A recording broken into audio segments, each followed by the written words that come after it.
verified that. We have not yet verified the Russian military units are returning to their home bases. Indeed, our analysts indicate that they remain very much in a threatening position. And the fact remains, right now, Russia has more than 150,000 troops encircling Ukraine and Belarus and along Ukraine's border. An invasion remains distinctly possible. The United States and NATO are not a threat to Russia. Ukraine is not threatening Russia.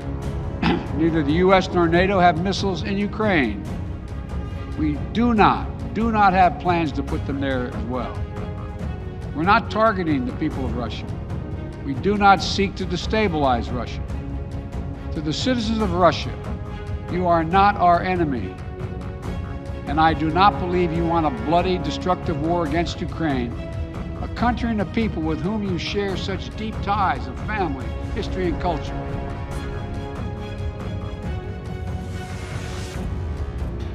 Putin akan mengambil Moldova kalau Ukraina dapat ditaklukkan dalam waktu yang sangat singkat. Itulah ringkasan informasi sebelum informasi kali ini. Kalau Ukraina takluk dalam waktu cepat kurang dari 1 bulan paling lama setelah diluncurkannya serangan, maka itu disebut kemenangan penaklukan di pihak Rusia. Fakta lapangan saat ini sudah memasuki hari ke-11 pertempuran Ukraina dan Rusia. Pertanyaannya, kok sampai sekarang nggak jatuh juga itu Kiev? Padahal targetnya dalam 4 hari Kiev harus jatuh. Dalam pelajaran bernegara, maka perang antar negara harus dibahas strategi keduanya yang sedang berperang tersebut. Apa strategi Putin dan apa taktik rencana berikutnya kalau rencana pertama tidak jalan?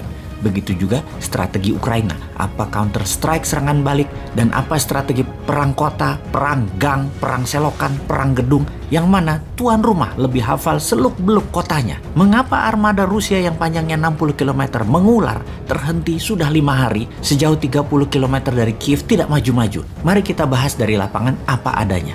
Fakta, ini semua pelajaran bagi kita. Pelajaran penting sekali. Baiklah, kenal dengan nama-nama seperti Triple Canopy atau BlackRock. Iya benar, mereka adalah perusahaan mitra Kementerian Pertahanan atau disebut kontraktor pertahanan, defense contractor. Pasukannya disebut missionaries atau soldier of fortune atau tentara bayaran atau private army. Kita tahu Amerika itu negara banditos dan kampretos, bermain menekan secara militer, melakukan operasi intelijen di banyak negara, spying atau memata-mata, infiltrasi, merubah sistem negara, mengubah undang-undang sebuah negara, mengarahkan media dan mengendalikan dunia dengan uang dolar, dengan sistem pembayaran, dengan pharmaceuticalnya, dengan jaringan internetnya, dengan sosial medianya, dengan Wall Streetnya, dengan film-filmnya, dan masih banyak lagi war tool Amerika itu punya. Kemudian banyak perang yang dibuat oleh Amerika dengan sengaja sebagai create demand dalam tanda petik. Sekali lagi, kata kuncinya adalah create demand. Misalnya, virus sebagai biological warfare adalah create demand terhadap vaksin, dan vaksinnya sudah tersedia. Climate change atau climate warfare adalah create demand di mana artificial food sudah disiapkan. Perang Afghanistan misalnya sebagai create demand alat perang. Mesin perang yang akan membuat industrial military kompleks Amerika jadi masuk gigi 5 gaspol produksinya, itu pun create demand. Kekampretan Amerika itu menarik. Rusia diberi sanksi dengan dibekukannya aset Rusia di Amerika dan di seluruh dunia. Alasan pembukuan aset tersebut karena Rusia menginvasi Ukraina. Beberapa waktu yang lalu, Amerika juga membekukan aset Afghanistan. Karena apa? Karena Amerika menginvasi Afghanistan. Nah ini bingung kita. Coba bagaimana? Bingung kan kalian? Langkah Putin didukung banyak orang saat ini. Walau terlihat kejam membantai warga sipil, itu lebih dikarenakan kekesalan atas tingkah pola Amerika yang sudah lama membantai, membunuh, mematikan, dan membatasi dunia yang sekarang ada lawannya, yaitu Putin. Putin jadi orang yang melawan hegemoni Amerika setelah Tiongkok sejak 2013 melawan hegemoni Amerika dari sisi ekonomi. Oh iya, padahal sejak tahun 2017 Bosman mengingatkan, hayu Indonesia jadi negara besar pakai MMT tanpa hutang lagi ke Tiongkok dan Amerika supaya bisa seperti Rusia. Namun sayang, Lord bukan Putin. Ya sudah, tunggu aja new main nanti tanggal mainnya ya. Kembali ke Soldier of Fortune, kontraktor pertahanan Amerika ini. Amerika kalau perang, setelah perang Vietnam, cara perang mereka ubah. Bukan selalu memakai tentaranya, tetap disubkan ke kontraktor pertahanan atau private army atau tentara swasta. Triple Canopy, BlackRock, dan banyak lagi mereka membangun tentara swasta ini dan mendapatkan pekerjaan dari Kementerian Pertahanan Amerika atau DoD, Department of Defense-nya Amerika. Jadi Ketika di Afghanistan, di Libya misalnya, tentara swasta ini masuk bersama tentara resmi Amerika dengan berbagai tujuan yang berbeda. Salah satunya adalah yang resikonya tinggi, private army ini yang masuk.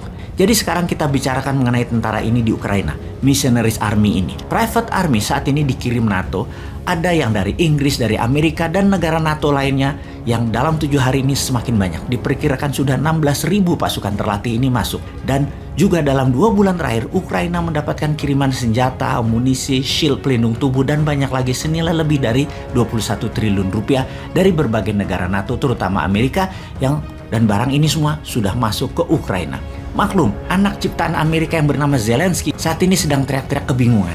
Oh, oke, maaf. Urusan anak Amerika ini kita bahas di video berikutnya. Sekarang kita bahas dulu para missionaries ini. Tentara bayaran ini nanti akan menjadi gerakan insurgency, gerakan perlawanan gerilya dalam kota. Inilah gerakan yang Putin paling tidak sukai karena membuat perang akan panjang. Masuknya private army ini ke Ukraina membuat Putin berang. Jenderal lapangan Rusia, Majen Andrei Sukhovetsky, tewas diduga ulah sniper dari para missionaries ini, dan banyak lagi serangan satu-satu membuat tentara Rusia dalam posisi bertahan. Apapun itu, kita harus terus belajar. Bagi kita ada 2 hal yang kita akan pelajari di sini. Pertama, apa strategi perang gerilya kota urban war sebagai counter insurgency dari pihak Rusia? Rusia akan memainkan strategi apa? Itu yang setiap saat ini dimonitor oleh para intelijen pertahanan. Yang kedua, strategi bernegara apa yang Putin akan mainkan di permukaan untuk strategi mengalahkan sanksi ekonomi yang mulai memukul rakyat Rusia di dalam negeri Rusia. Sanksi ekonomi Rusia dilakukan seperti pesawat datang dan keluar dari Rusia, dari dan ke Rusia dilarang. Transfer SWIFT diblok. Negara Rusia mungkin punya shadow banking, namun rakyat Rusia yang di ATM bingung. Tim olahraga, tim sepak bola Rusia yang rencananya akan main di Qatar 2022 dicoret, dan banyak lagi yang berhubungan dengan Rusia diblok. Bahkan Putin di dunia judo adalah dewan kehormatan tertinggi dicopot, diperkirakan oleh Bosman. Oke, jadi sesungguhnya apa yang nanti Putin akan lakukan di permukaan ini diperkirakan oleh Bosman ya, diperkirakan. Salah satu strategi yang akan memukul dunia balik adalah Putin membatasi produksi minyak Rusia dan tidak mengirim keluar Rusia kecuali ke Tiongkok. Akibatnya, karena keterbatasan suplai minyak dan demand yang menambah besar, maka harga minyak dunia ke harga tertinggi sepanjang masa, yaitu di atas $125 per barelnya. Apa efeknya kalau minyak ke $125 per barel? Bisa tumbang itu Amerika serta seluruh dunia karenanya. Putin intinya main sangar aja. Kalau kita, you're happy to correctly use the most strong and robust language to describe the crimes against humanity of Vladimir Putin, but you will not use the same strength of language when it comes to describing Israel's treatment of the Palestinians, when it is now being documented and detailed by 2 of the most respected human rights organizations in the world, and indeed has been alleged by dozens and dozens of non-governmental organizations, and to be honest, anybody who looks honestly at the decades of brutal, inhumane persecution of the Palestinians, successive assaults on Gaza, the annexation of their land and territory, the systematic application of apartheid rules, you don't want to even use the word apartheid. Never mind sanctions. 5 days sanctions against Putin and his thugs, 70 years of oppression by the Palestinians, and it wouldn't be, what was the word you used?